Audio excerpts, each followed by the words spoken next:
തിരുവനന്തപുരം വഞ്ചിയൂരിൽ വീട്ടിൽ കയറി air pistol കൊണ്ട് യുവതിയെ വെടിവെച്ച കേസിൽ അറസ്റ്റിലായ ഡോക്ടർ ദീപ്തി മോളുമായി അന്വേഷണ സംഘം തെളിവെടുപ്പ് നടത്തി.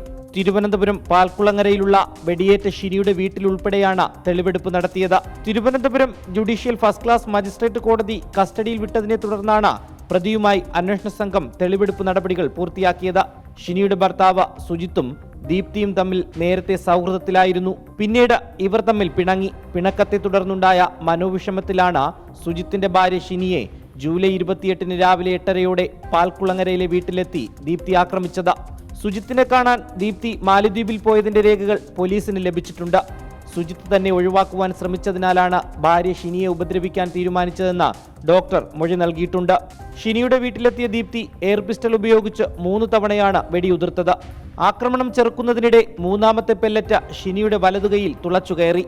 ഡോക്ടർ ദീപ്തി ഷിനിയുടെ വീട്ടിലെത്താൻ ഉപയോഗിച്ച ഭർത്തൃപിതാവിന്റെ കാറ് ഭർത്താവിന്റെ ആയൂരിലെ വീട്ടിൽ നിന്ന് പോലീസ് കണ്ടെത്തിയിരുന്നു. വെടിവെക്കുവാൻ ഉപയോഗിച്ച തോക്ക് ഓൺലൈൻ വഴിയാണ് ഡോക്ടർ ദീപ്തി വാങ്ങിയതെന്നും പോലീസ് കണ്ടെത്തി.